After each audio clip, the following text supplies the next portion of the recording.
Hi everyone, welcome to today's morning video. It's really good to be able to meet with you like this. Even though I can't see you, it's fantastic to know you're watching.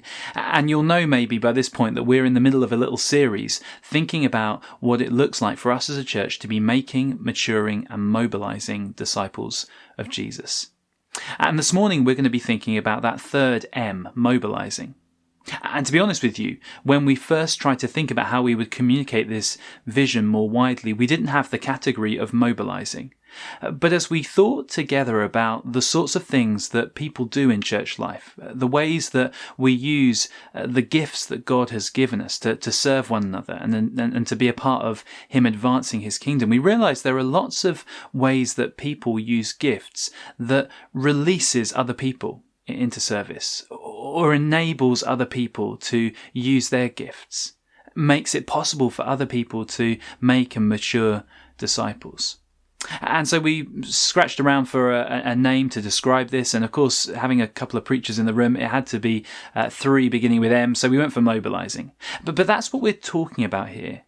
When people use their gifts, and maybe this is something that you recognize in you, that God has given you a gift that is able to release other people into service, is able to be used to kind of harness what other people can do to get them involved in making and maturing. That's what we're thinking about today. And we're particularly going to focus on the theme of prayer. There's a few reasons for that. One of them is that there are some new things coming along which are great examples of this, mobilizing people in prayer, and we're going to talk about them in just a moment. But also this fits in with our verse that we've chosen for this year.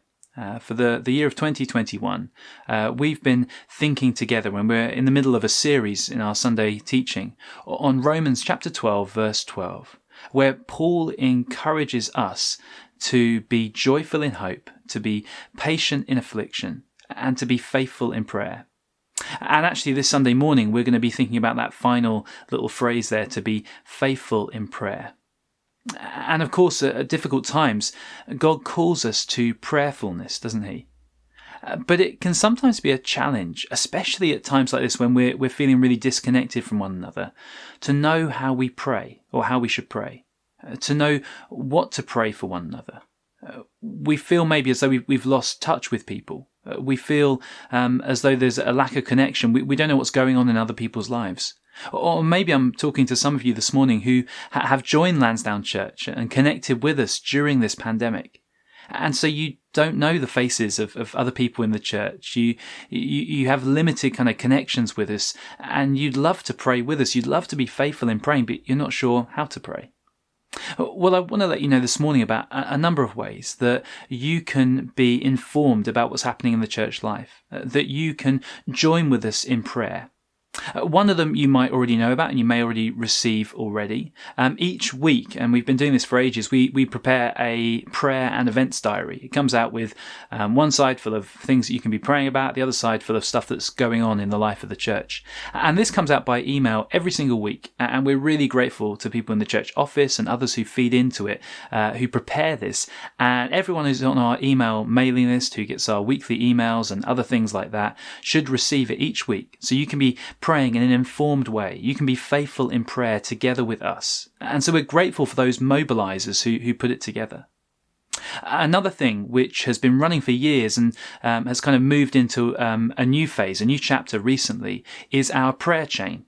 Lots of you will know Ken and Olive Howard, who organised this over years and years and years, and were faithful in distributing the prayer requests of people in our church, letting others know so that they could be praying. And more recently, Anna Maslin has taken on doing this. It works through WhatsApp, which I'm sure lots of you will use on your phones. And so you can have it set up so you get a notification every time something is shared. And this can be all kinds of different things going on in the life of our church. But it's another example of how we can be praying together, how we can become informed and pray with more intelligence, and how certain people are helping us by mobilizing that prayer. The final thing is the newest in terms of our church life. It's an app which you might have on your phone already. I know it's really popular with a lot of Christians, called PrayerMate. We've been trialing this in our church family by using it in two different groups. We have Life, which is our young adults group, and our internationals ministry. And it's been a real success, actually, in those two groups. Basically, it's an app which you can have on your phone, and you can receive prayer updates from different ministries, from different churches, from different mission organisations. So it's not just a Lansdowne specific thing, it's something that you could use for all kinds of different settings.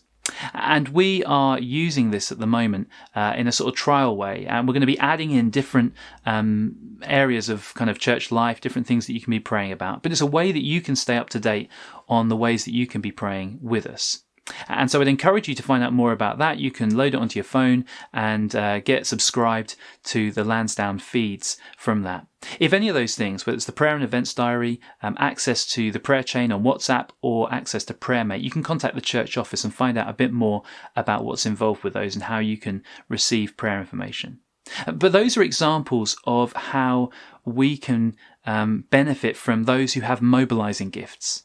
People who update our PrayerMate app. People who distribute the prayer needs through WhatsApp on our prayer chain. People who bring together the prayer needs of our church and send it out through our weekly prayer and events diary. All of these things are people using their gifts to mobilize prayer.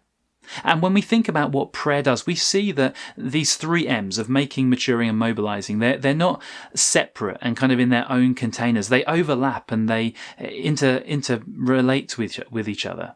I was thinking this morning about Philippians chapter 1 and Paul's prayer that he has in verse 9 and following.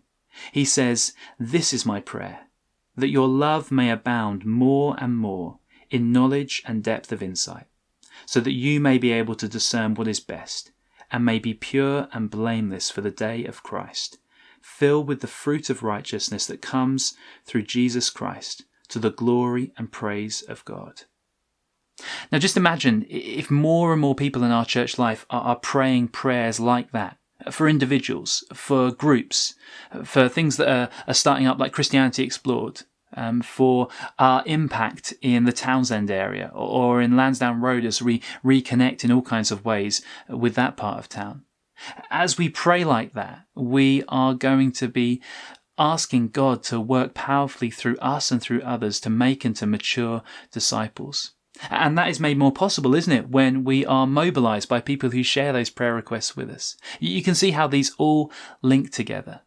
And maybe over all of this, we could put that little phrase from our verse for this year: be faithful in prayer. We're grateful to people who support us in our praying and inform us in our praying. We are called to be faithful in prayer. And what a privilege to come to God, who hears our prayers and is able to answer and to do immeasurably more than we could ask or imagine.